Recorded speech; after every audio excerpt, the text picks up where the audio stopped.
Oi! G'day everybody! Welcome to the Vinnie Eastwood Show. We're broadcasting live on AmericanFreedomRadio.com.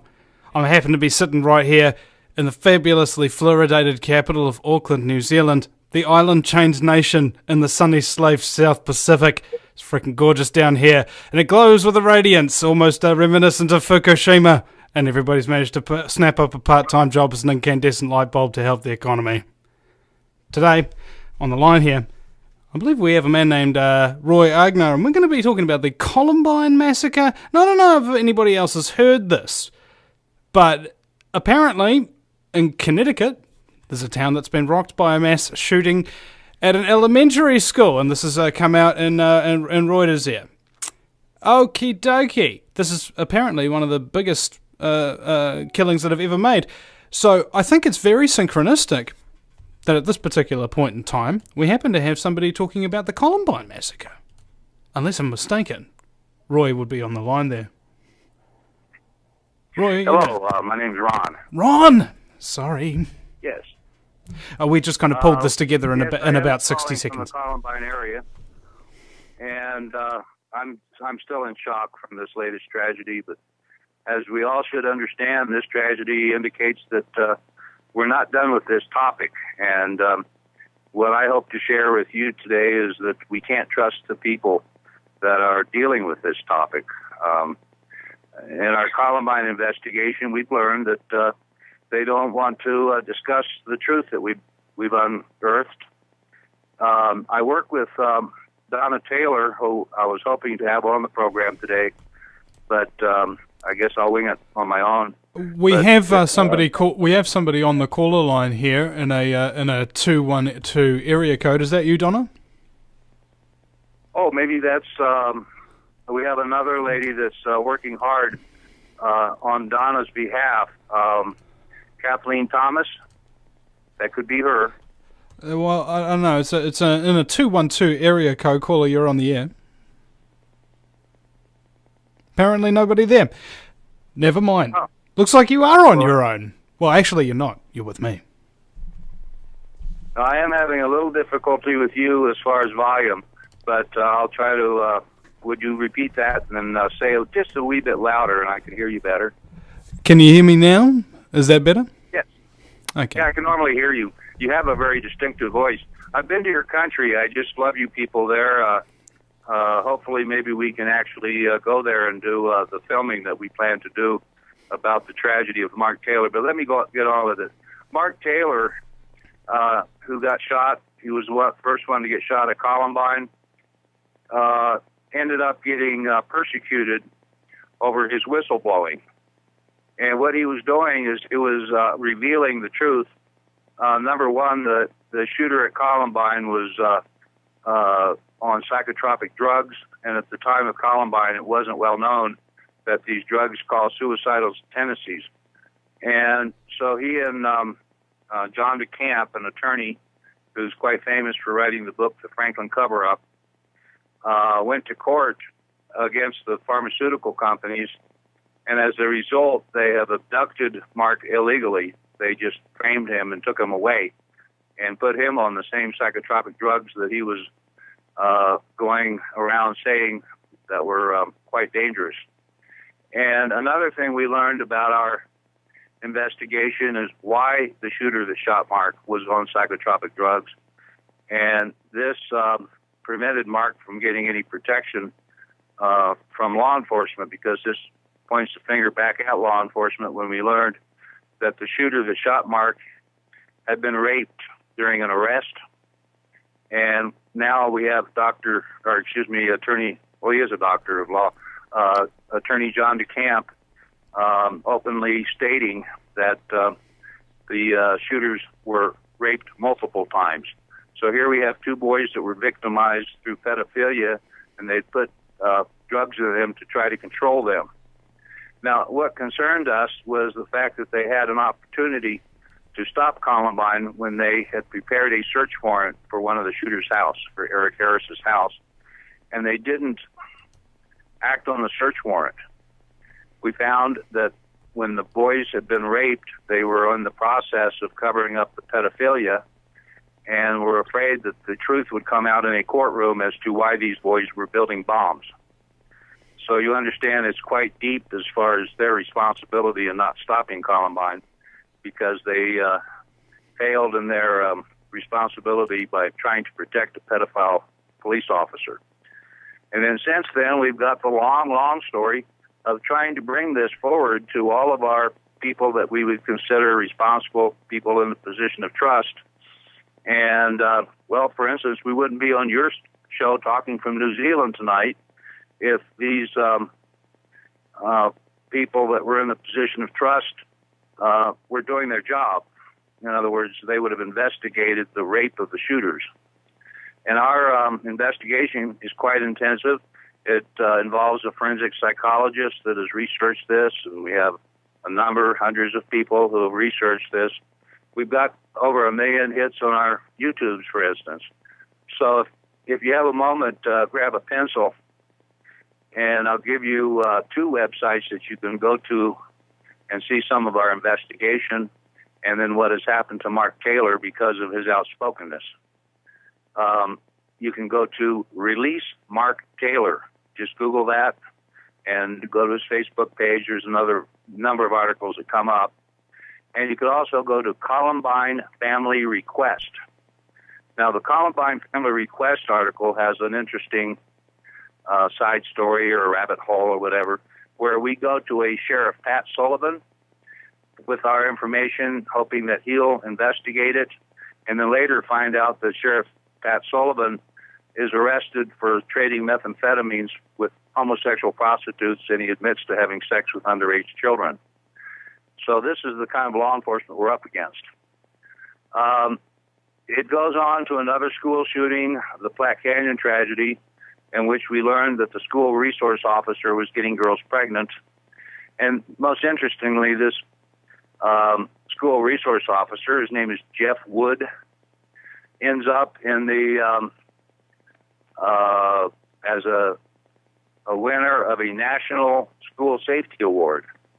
So if you're interested, you can simply Google Jeff Wood, Park County. I think it's the second article down that will show you that Jeff Wood was, in fact, honored with this award, even though he wasn't at the campus of Platte Canyon to protect the children, and one girl got shot, and several girls got raped. So I'm trying to give you as much information as I can to make you realize that we've also not only uncovered the cause of the Columbine tragedy, but we've also unfortunately learned that there's many, many, many people that will stand for protection of pedophile rapists instead of looking at the rape of a child. Yeah. It's a defensive mechanism our government has put in position to protect itself. Oh, we've gone into that a lot on this show. There's human trafficking and CPS, child prostitution rings that are protected by judges and chiefs of police and things like that. They get delivered to the White House. It's rampant. Well, that's the Franklin cover-up, the White House connection when they were bringing call boys to the White House during the Papa Bush administration. And John DeCamp, can I say, he's an honorable man. He was one of the 8 outstanding veterans from the Vietnam War. He was honored. He saved thousands of Vietnam orphans, Operation Baby Lift. And he was like a 4-term senator with Nebraska. And as I say, he was fortunate enough to go into some secret files. They had sealed files from the families so that we never could go into these files.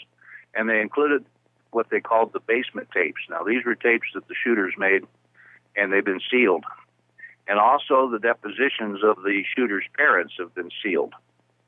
And he said that his opportunity to go into those files and sealed records, he learned through that he that the shooter, Harris, had been raped multiple times. Now, our investigation didn't allow us to go into those files, but we found there's close to 50,000 pages that have been released Columbine was the largest investigation in the history of the state of Colorado. And we learned just through the released files that the boys were raped on a particular date. It was what the boys called the January incident. So if you were to Google January incident, then that would allow you to start understanding how serious this arrest was. It's the first thing that'll come up when you Google January incident. So we've got the information out there, but mainstream media refuses to deal with the truth. And now we have the theater shooting here in Colorado, and then tragically we have this horrible situation in Connecticut. You know what I think? I think what all these things have got in common is that these shootings... Was Columbine High School by chance a gun ban zone as well? Yeah, was it what? Was it a gun ban zone? I'm still not understanding. Was there a gun ban? You know, were they banning guns on school grounds? All of the schools have no gun policies. It's a joke. They put up a sign saying this is a gun-free zone, and in fact, if you're carrying a weapon, you might shoot the sign down, but it's not going to stop you. And I'm afraid that the gunmen will go to gun-free zones. I think that was the plan of the Columbine shooters, to go to a place where no one else has a gun. So, yeah, we noticed that pattern throughout. And interestingly, they have made Columbine one of those battlegrounds for gun rights. You remember the movie Bowling for Columbine? Mark Taylor was in that movie, the young man that's been abducted and drugged. He's been in that movie, and he was quite strong about having our Second Amendment rights. And in this case, Michael Moore twisted it around to make it look like he was wanting to ban guns. And so it's amazing how they twisted it all around. Well, it's not the guns that are killing people, it's the people behind the guns. And I'm afraid what we're noticing here is what Mark was trying to bring to our attention. I believe most of them are being affected with prescription drugs. So I think we should concern ourselves with the suicidal tendencies that Mark was talking about when he sued the Solvay pharmaceutical company. There's a lot of different side effects that are also, homicidal, suicidal tendencies. Essentially, you kind of lose total touch with reality. You kind of feel like what you're looking at and what you're doing isn't real anymore. And horrible things ensue. Yeah. Well, there was a passion for other people either. Yeah, it just shuts down that part of the brain. It's like an empathy uptake inhibitor. Right, that's it. So, in a nutshell, we've learned that all these people that are investigating school shootings will only go so far. And until they investigate the rape of the shooters at Columbine and the facts that the two boys... Now, see, they had learned how to play with their drugs. They're smart boys. And they learned that that if you take a lot of them all at once and then you come off of them, that it would create a lot of rage. And they actually used that as a weapon. So Mark Taylor was saying that these drugs should be considered accessory to murder. They're practically loaded weapons. Yeah, it makes sense. And even in the theater shooting, the only lawsuit that's come forward so far has been against the theater itself, apparently for not keeping the security. We know that the shooter must have been on these same psychotropic drugs because the psychiatrist that was treating him had already been in trouble in Texas for having prescribed these drugs to herself and to family members. So she was a proponent of these drugs. So we're believing, even though we don't have it out yet, that he was being affected by the same drugs or the same family of drugs that the shooter that shot Mark was on. And in fact, now the drugs that Mark is on. That is such a horrible story in itself, to see this poor family. All Donna Taylor did was bring her son to school one day. He was one of the first ones shot. and immediately they tried to silence him. He had witnessed, while he was laying in the grass bleeding to death, fortunately they got him just before he died, he noticed that there was a shooter on the roof. And the authorities came in the name of Chief Investigator Gary Kleinman, threatened Mark that if he said anything, that there'd be people that he should fear. And in fact, he didn't put any of that in Mark's report. Later on, we found helicopter footage where we found the SWAT team on the roof. And they've never explained why this SWAT team was up there that was never identified or never acknowledged. Hey, Ron. Yes. Ron, this is really interesting, and I want to talk more about this after the break as well. Why would a SWAT team already be there on the roof? Isn't that interesting? Well, and even if they were on the roof, why weren't they saving people? Why weren't they going in with their SWAT business and taking out the shooters? Let's find out. We'll be right back. Welcome back, ladies and gentlemen. You're listening to the Vinnie Eastwood Show. We're broadcasting live on American Freedom Radio. My very special guest, Ron Aigner. And we also have the ColumbineFamilyRequest.org. That's ColumbineFamilyRequest.org. Ron, welcome back. Thank you. Now, we were talking about the SWAT teams on the roof, and we become familiar with things like inside jobs, false flags, and the various legislations that come out after various events to take people's guns, surveil them, put expensive scanning equipment in schools, treat the children like slaves, things like that. Is any of that ringing a bell in regards to Columbine for you? All of the above. They use that as the calling card for all of this, particularly the bullying issue.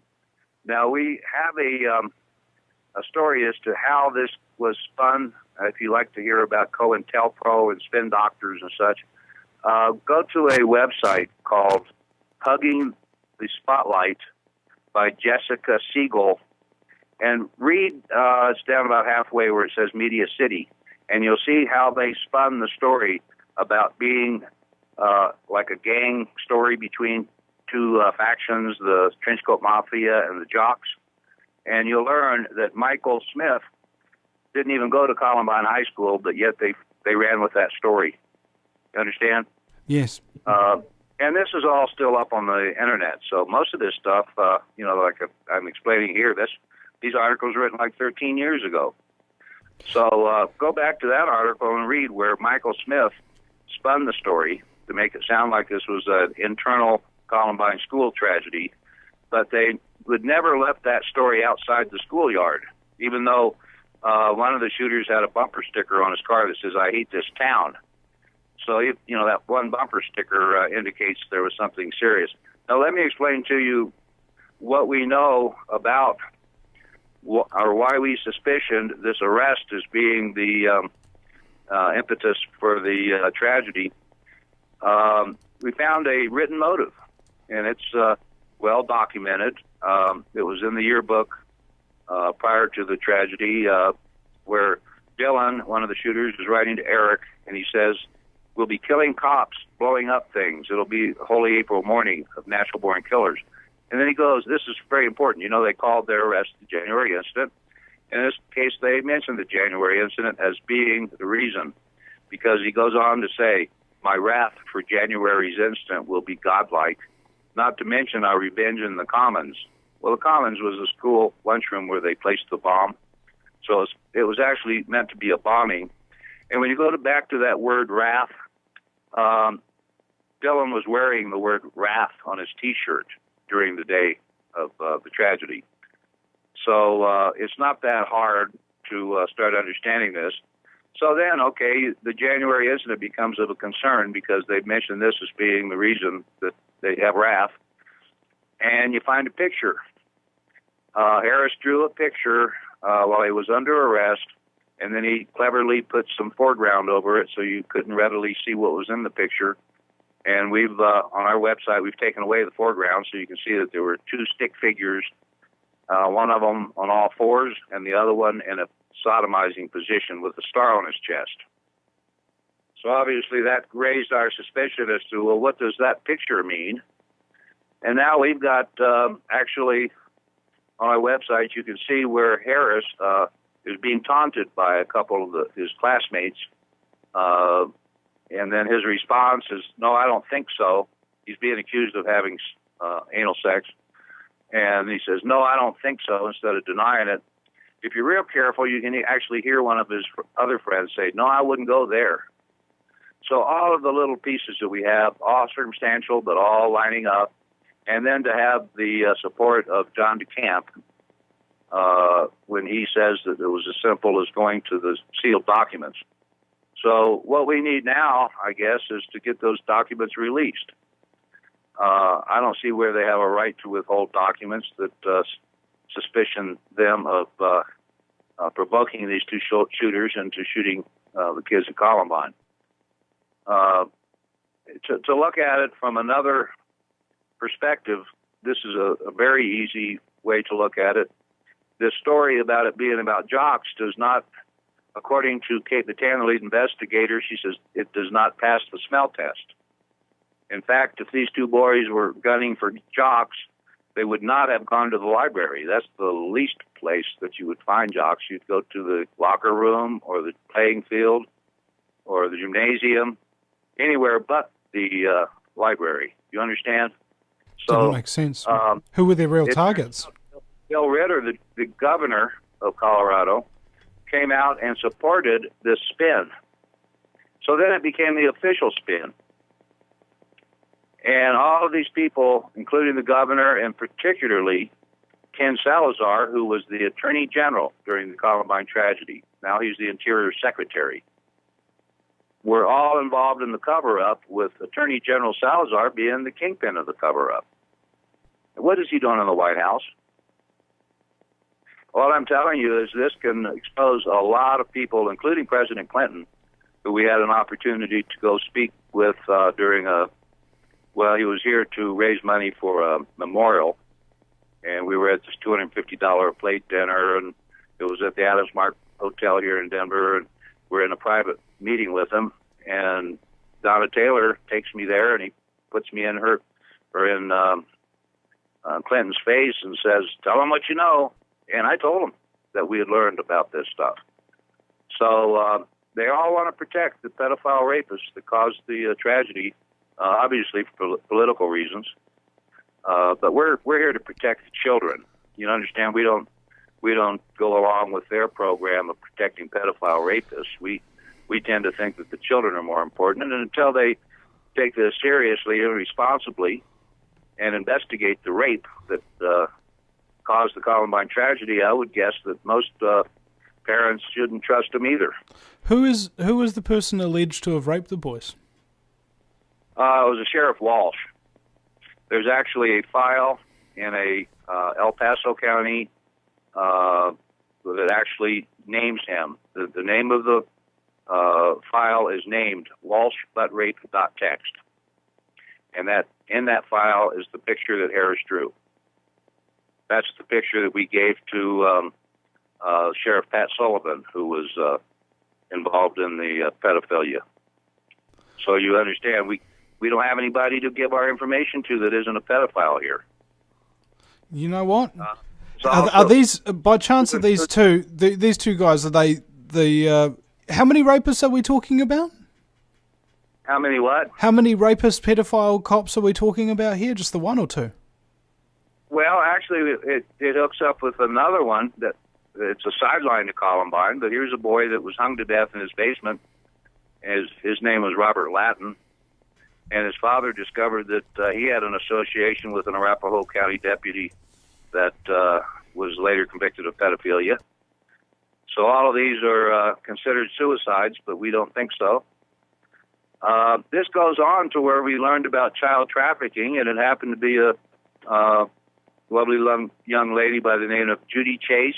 She spells it Judi Chase, and she happens to be from New Zealand. She came to Colorado to raise orphan children, and her husband was murdered by Satanists when they learned of a child trafficking ring. So here's one of your lovely New Zealanders who come here for a beautiful life, and instead it turned tragic when she came here to Colorado to raise orphan children. So she has a website, Judy Chase's Amber Alert, and you can read about what she learned about the horrible conditions that children live under here in Colorado. She ties in with Ted Gunderson, who was an FBI director, head of the FBI office in L.A., who during his retirement was helping people and helped Judy Chase in trying to discover who murdered her husband. We know the man's name. As a matter of fact, he has a nickname in the town of Evergreen, Colorado. His name is Murdering Matt. And in this case, that's how well he's known to be the murderer of Judy's husband. She learned the name of the child trafficking rings by the name of the Fat Cats, is what they called themselves. And then learned that the John Benet Ramsey case has that mentioned in the ransom note, mentioning that the father of John Benet wasn't the only fat cat in town, to that effect. I know that's a common term, but in this case it's kind of close. We're right next door to the county where that happened. We also have just recently, I'm talking within the last week, we learned this because Donna was wanting to get on a Christian talk show to talk about her son's predicament, being abducted and drugged against his will. And we attempted to talk to Bob Inyart, who has KGov, which is a real right-wing Christian talk show. And in investigating Inyart, we have people out there claiming that he's a Satanist who was involved in the murder and dismemberment of a girl named Jessica Ridgway, who happened to live in his neighborhood. So all of these pieces are, it confuses me. So if you people are having a hard time following me, well, let me see if I can elucidate here. There's a global pedophile network. It's not just in the United States. It's not just in the UK. In the United States, you remember how there used to be like pictures of children on the backs of milk cartons everywhere, and now suddenly there's very few. It's because so many children have gone missing they can't fit them on the back of the things anymore. So, allegedly, something like 400,000 kids a year go missing. And never seen again. In the United Kingdom, I think it's close to 100,000. I don't know what the statistics are for New Zealand, but DynCorp has also been exposed for human trafficking in large quantities of people in the sex slavery business and that kind of thing. And a lot of the child protection services that you'd see in the United States you're something like 5 times more likely to be sexually abused in child protective services custody than in your own family home. So it's essentially just a front that all these organizations that come in are simply there to do the direct opposite of what their job actually entails. So if he's a law enforcement official, his job is actually to make sure the law is not enforced. If he's a judge, make sure that the criminal always gets away, so on and so forth. And it's tied in with almost every sector of society. Psychopaths are really running the show at the end of the day, and every now and again one of these well-meaning people who thinks he's actually in a service to save people's lives and save people's kids realizes that he's surrounded by a bunch of sociopathic, psychopathic, criminal mastermind sons of whatever expletive you can really conceive of. He starts to try and go public, and then all of a sudden he finds out just how dangerous these people really are to the people who try to expose them. They grab you, they torture you, they rape you, they drug you, they lock you away in prison, all completely without due process or anything that you'd ever conceive of. It's a perfect circle that they've got going on here. But now, globally, people are starting to realize that this perfect circle is there, and they're trying to expose it. But it's really, really difficult. Is that about right? One other thing that you ought to mention is the fact that it takes a lot of money to be dealing in such an expensive little hobby. So like racehorses, right. Huge amounts. Yeah, so it's the elite, the elite that are flying these kids around in their jets, okay? And we uncovered a child trafficking ring up in Butte, Montana, where the plane crashed. 13 beautiful kids crashed, got killed. And they were being trafficked to the Yellowstone Club, which is a billionaires club. So believe me, it's not just about your money. It's truly, I believe that what we were sharing with you here lets people know that it's not about pillage. It's about rape and pillage. And this ought to upset them as much as what they're doing to our children's future financially. And I doubt that the United States population is remarkably aware of the dangers of psychotropic drugs on this as well. There was an incident in New Zealand not too long ago. A man named Clayton Weatherston stabbed his very beautiful girlfriend, Sophie Elliott, 217 times with a pair of scissors. On the day he did that, he tripled his dose of Prozac. And that was never really reported in any great fashion, and people don't understand. Because if you're trying to expose something like that involves both the multi-bazillion-dollar child pedophile rape and pillage programs that we're elucidating here today, you're also dealing with the multi-billion-dollar per year pharmaceutical industry, which is accountable for untold death and suffering and whatnot, and very few successes. So these people will act very, very aggressively to protect their interests. And I was wondering, exactly what kind of methods have they employed to cover this up, particularly in Mark Taylor's case, or maybe you yourself have some experiences of threats or intimidation, things of that nature? Well, you can just go to Mark Taylor's website, Release Mark Taylor, Facebook, and you can see physically what they've done to the boy. We've got his before and after of what he was doing and now what he looks like. All right. And then personally... Hold on, Ron, we're coming to break here, mate. We'll be right back in just a few minutes, ladies and gentlemen, with Ron Aigner. Release Mark Taylor on Facebook and ColumbineFamilyRequest.org. No matter where you live, globalism affects you. Did you know that The Vinnie Eastwood Show has more subscribers than New Zealand Herald TV and is New Zealand's most popular YouTube news channel, where warm-hearted humour and a list of awesome guests talk about crucial issues which the mainstream media ignore? A show where you, the listener, can phone up with questions, comments and suggestions of guests. Vinnie is building a hub to connect truthers with raw information they need to become active. He can help you gain further skills such as website building, producing audio and video, and creating revenue streams in your own multimedia environment.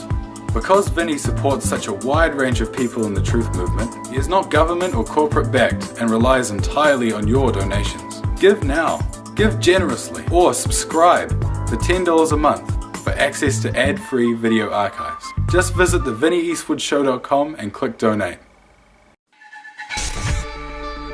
If you take an active interest in maintaining the optimum health and well-being of yourself and your family, the New Zealand Journal of Natural Medicine is the magazine you've been waiting for. Having taken Australia and New Zealand by storm, the New Zealand Journal of Natural Medicine is now available in the UK and Europe. Visit www.nznaturalmed.co.uk or call 01626 337 531 to order your copy now.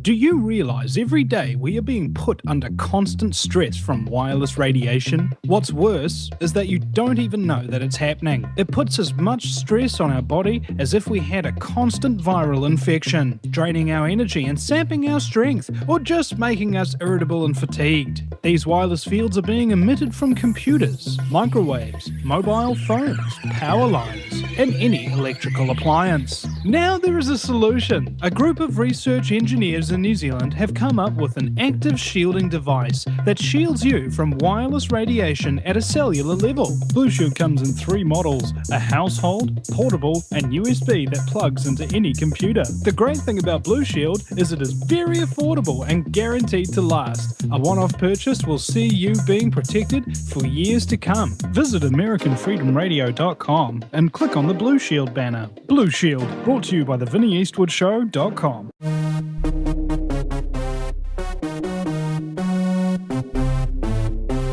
elementary school, and this has come out in Reuters here.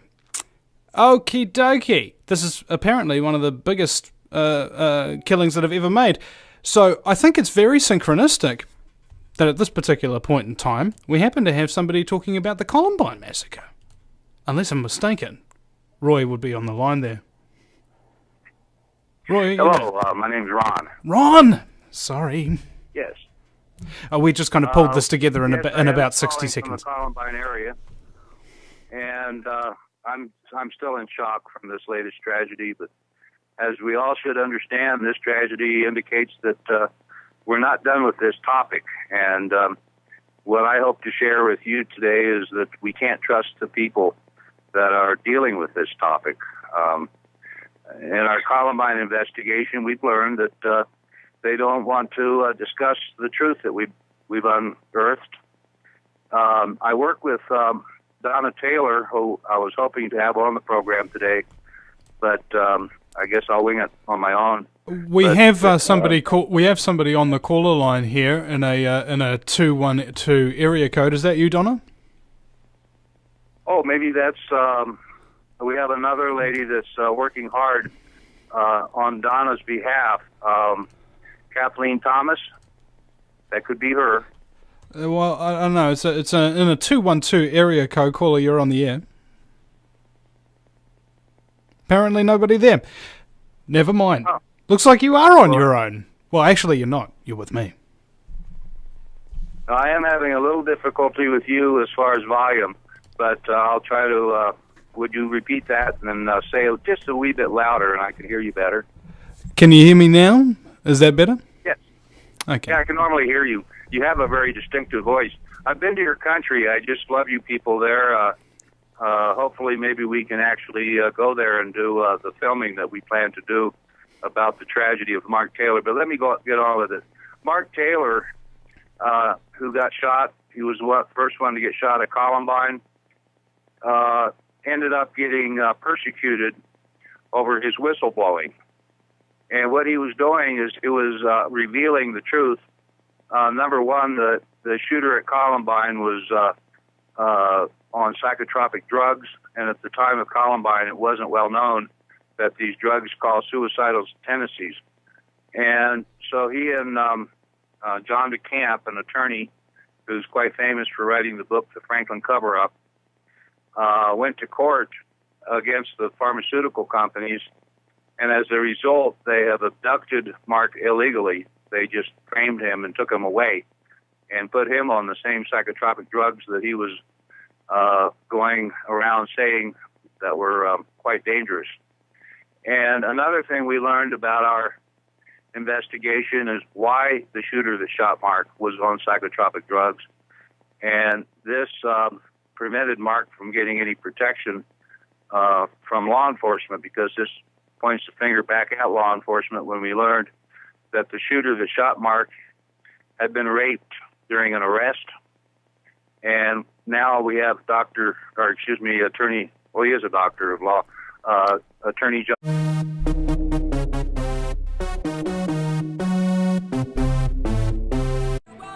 Oi! G'day, everybody! Welcome to the Vinnie Eastwood Show. We're broadcasting live on AmericanFreedomRadio.com. I happen to be sitting right here in the fabulously fluoridated capital of Auckland, New Zealand, the island-chained nation in the sunny slave South Pacific. It's freaking gorgeous down here, and it glows with a radiance almost reminiscent of Fukushima, and everybody's managed to snap up a part-time job as an incandescent light bulb to help the economy.